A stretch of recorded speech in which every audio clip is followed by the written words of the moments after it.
What's up, YouTube? So, we will now be doing the official Season 13 HECARIM Jungle Guide. I wanted to wait this long until I made it just so that I could see what the changes are for next patch, so I know that nothing would change. And now that it's confirmed that there aren't going to be any changes like HECARIM or any of his builds that he's running, we will be doing the official guide. Every single game, regardless of if the enemy has CC, melees, or whatever they might have, you always want to go Phase Rush with Domination Secondary and Genius Hunter. The reason why you take Phase Rush is for more movement speed for running people down, and also to be able to kite if they get onto you early game, right? And as for Ingenious Hunter Secondary, the reason why you want to go Domination is so that you can always have your tier fully stacked for second item. So that'll come more down the line when I start talking about the build, but I'll get into why it's so important later. So now, the only thing you guys can worry about is smites. Always go blue smite every game. Never go green smite, never go red smite, and never take a potion. You don't need to actually have potions early game as HECARIM, since your clear is already like good enough. So now, as for the clear, what you always want to do is you want to full clear top to bot. And the reason why you do this is because when you're always clearing towards ball lane, if they're ever gonna int, you can capitalize off of it, right? So like, let's say they're losing lane early, you can gank them, help them. If they get double killed, then you can go and pick up like 2 kills or something. And if they're shoving in, then you can use that prio to secure the scuttle. So always path towards ball lane.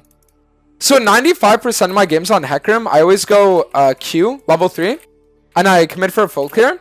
But if this were to be a game where the enemy Mauser would be shoving in super hard, I could level E third and go for a crossover gank mid as I transition towards bot side. So you want to like always look towards mid when you're clearing your third camp to see if there's a gank opportunity. So this game there wasn't any, so we're just going to commit for a full clear now. After you do your wolves, you can either do blue buff or gromp as like your next camp. If you do blue buff, it means your blue buff is going to spawn earlier on the second rotation of camps. And if you do gromp after wolves, then it means that on your second full clear, your gromp is going to spawn right away. So that's why it's like, you can kind of choose whichever, it's preference. I kind of do like whichever depending on how I'm feeling, but there's not really like any kind of thing. I'm going to ping that one gank bot here, because if we can keep them in lane, perfect. So now we're just going to use Ghost. I'm just going to go on Tarek and then I'll kill everyone else after. Unless I have cancer. So I want to like WQ auto just so I could like get the phase rush proc. Nice. I'm going to die to Zac now, but that's because I'm disabled mentally. But now what I'll do is I'll just get tier and then I'll get tier 1 boots on longsword. So in the past, what I used to do a lot of was I would never actually like I would always like rush out in boots, right? So I wouldn't get the tier right away. But then I realized that when you have tier on first back, it's actually insanely good, because you get your man mean way faster.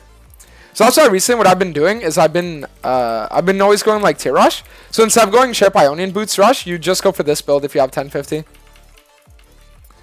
Okay, so now the problem is that if Zac ganks top, he can just kill Camille. So what we're gonna do is we're just gonna walk top here. I was going to say we were going to walk top to crash away, but I don't even think she needs me at this point. And then we just go for refull clear. So this is kind of like the standard early game as HECARIM. Full clear, look for a gank, refull clear. Every single time. It's that simple. Malzahar has like very little mana, very little HP, so I don't think he's going to walk up at all.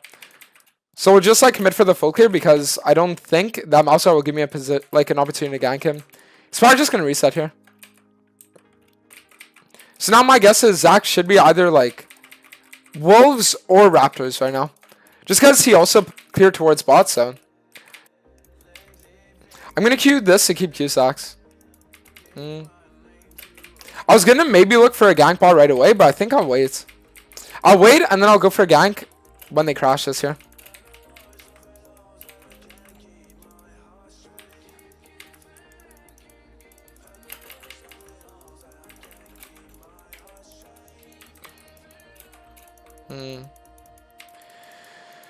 I mean, it's kind of shit that Zac was just like waiting there. I'm about to hit 6 though, so maybe I can look for some kind of like sneak ult onto them.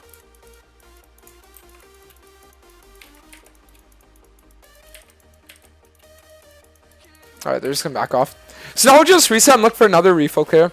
I could maybe look for Dragon here, but the reason I don't want to is just because Malzahar just came back into lane and he's going to have prio.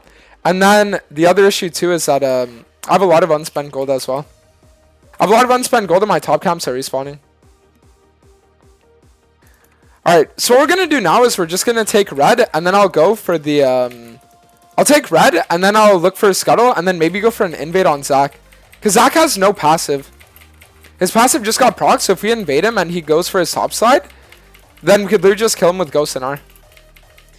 And it would also give me the possibility as well to look for Herald afterwards. Because it's kind of like the thing about jungling is that you always want to be punishing the enemy, right? Like no matter what they do, just always punish it. So if Zach is going to overstay bot, then I'll just clear his camps here. And it's like even though Zach might have 5 KP, I have a 10 camp advantage on him right now. And it's about to be 11, if not even 12. I could look for a dive top here. Alright, so we're just going to dive top here. Perfect. So now the beautiful thing about that dive is that Jax loses literally everything for it. And now what I'll do is Zach is going to walk top. He's going to say his top side's taken, but he'll never go for Herald, right? So his play would maybe be to clear downwards again towards bot and then look for Dragon. So what I'm going to do is I'm just going to insta reset, grab a BF sword, and then we're going to look for Dragon right away because our bot has prio. So now you might be thinking to yourself, what the fuck? Did you actually just buy a BF sword? The answer is yes. Because right now, HECARIM's best build is actually Spear of Shojin into Manamune. I've been doing this build a lot over the last few days. Shojin into Manamune and then either Eclipse or Duskblade depending on what you need afterwards. And it's felt insanely good. But yeah, so the reason why Shojin Manamune synergizes so well, you get a lot of CDR from Shojin and then Manamune gives you like, oh no, we don't want to do this mouse result. And then Manamune gives you damage based off how many like spells you cast, right? So you're getting an item that gives you a fuck ton of CDR, right? And then you also are getting an item that with all the CDR you're getting, it's making it so that you have like extra spell procs, right? And then the reason why I can also go Eclipse third with this build is because you get enough CDR from your Shojin that you don't actually need more CDR. So I'm just going to clear this wave here. So it's actually something that Tarzan taught me. He was saying that if ever you get to a point where like your mid laner makes the play that the jungler would make, so imagine your mid laner roams, right, top like he just did, then what you need to do is you need to take the role of the mid laner. So I need to go mid there to make sure that Malzahar doesn't take any plates. Zach shows bot again, so what do? We're going to punish that. We go Scuttle, then we're also going to take Herald. Chilling. I was maybe looking to see if something could be done there, but I don't know, this guy shouldn't be walking up like this. I'll just iron here.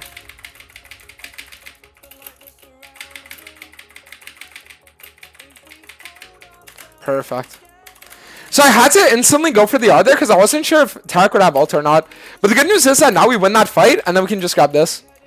So the other really good thing about the Shojin build that I like a lot is that ever since Riot made it so that HECARIM's scalings are primarily based on bonus AD, getting really good bonus AD items early game feels super nice. So that's why a BF Sword Spike actually feels way better than a Caulfield Spike even does. And the reason why is because like you just get a flat 40 AD. So your Q's doing a lot of damage.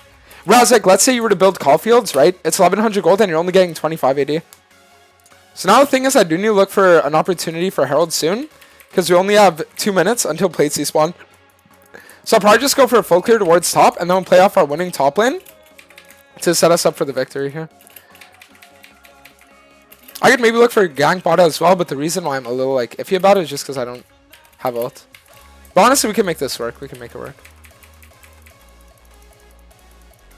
Nice. So I'll just get the bot tower. And if Zach comes I could just kill him. Right, see? So like that's the good thing about me going bot here is that makes it so that Zach can't do shit. Well, unless he's like trolling. Which it looks like he is.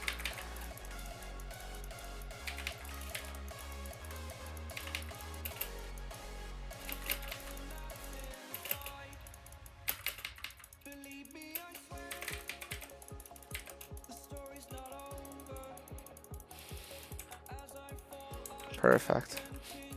I can't walk up here because Malzahar probably has ult. So if I walk here, Malzahar just ults me, gets a 700 gold bounty, and I die. Instead, what I'm going to do is I'm just going to walk up, full clear all my camps, and then I get my upgraded smite. So now it's like, look, I only have 7 left. and Zach has like 20. So that's why spam full clear on HECARIM is super good, because the other good thing about it is that you get a huge lead on the enemy. It's like, sure, Zach might have gotten a lot of KP early, but I'm just turning myself into like a scaling war beast, and it'll get to the point where when I have 2-3 items, you guys are going to see the power of this build. It's insane. Because the beauty of getting Shojin into Manamune early is that being able to build Eclipse without having to like suffer from lack of CDR makes it so you're actually insanely tanky. Because all the Omnivamp that I used to get from Ravenous Hydra back when it was really good actually made HECARIM super broken. But nowadays you're kind of like trading that Omnivamp, and instead of getting it from Ravenous Hydra, you get it from Eclipse. So you're just redirecting power spikes. Nice. So that's the E into R combo, in case any of you don't know. You use your E auto attack on the enemy, and then you R after. That's the only like combo I guess that HECARIM actually has. Yo, this guy is dead here. Come on.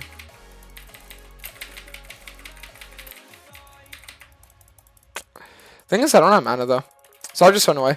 Other cool thing about Shojin as well is that it gives you up to 15% like increased MS based on your missing health, and I feel like that's something that a lot of people kind of forgot about. You know, like they think about it as just like a CDR item, but HECARIM also benefits from it as well because of the of that. I don't know, I just really like this build, because the thing is, Shojin is such an expensive first item that it makes it so that it gives you time for your Manamune to stack, and then once you have Shojin plus Manamune completed, your damage is actually just off the charts. So now all we really have to do is just keep clearing until we get enough gold for Manamune. I want to invade this up, Heimer with me. It's like now I can start looking to make more aggressive plays, because I have, look at my item comparison to Zach. I'm not just going to wait in the bush though, because I want to get my Q stacked. So I'm gonna sit here and like stack Q. And then if Zach like E's in, he's just dead. If he doesn't E in, I go kill Draven balling right now. I'm not going to use my R, because I don't even need to. Smite cannon to make sure we get it, and now we're chilling. So pretty much the way this build works is you're forced to get Shojin into Manamune, right? And then after that, you can build whatever item you want. If you want to do Eclipse, you can. If you want to do Duskblade, you can. If you want to even do Jackshow, right, you can. I don't think Jackshow is going to be really that great. I know a lot of people have been building it on HECARIM, but the reason why I don't think it's going to be that good is because it's going to be scaling off your bonus HP, right? And the thing about it is HECARIM, if you notice, my first 2 items don't really give me that much bonus HP. Well, I get, what, 300 from Shojin, but I get 0 from Manamune. So that's why if you're building Jackshow, your bonus HP isn't really like there in terms of like the scaling, so that's why I don't like it. So now this is another question I get a lot of, right? And it's people are going to ask me, what do I do in the mid game? I'm playing jungle, my lanes are winning early or they're losing early, whatever it is, right? And I have like a lead, but now what do I do to close out games? The answer is super simple. At this point in the game, all you have to do is look for objectives and team fights. So it's like you want to put on objective timers. Right now, Herald is up in 15 seconds. So it's like we're just clearing all the camps around it. And now we're just going to set up like vision. Set up vision control, clear any wards if there are any. And if there aren't, just take Herald. And then if the enemy team comes for me, I can just 1v5 at this point. So remember, objectives, team fights. Objectives, team fights. I mean, I'm not even going to bother ulting this guy. I guess he's just like running it down because he's tilted, but it's kind of lit. So yeah, I mean, if this was a game where the enemy team was still trying to win, it's like at this point you would just sit there and be like, okay, I'm gonna play for dragons, right? But that's pretty much how to play HECARIM nowadays. If you guys enjoyed the video, be sure to leave a like, sub if you haven't already, and I'll see you all for the next one. Peace.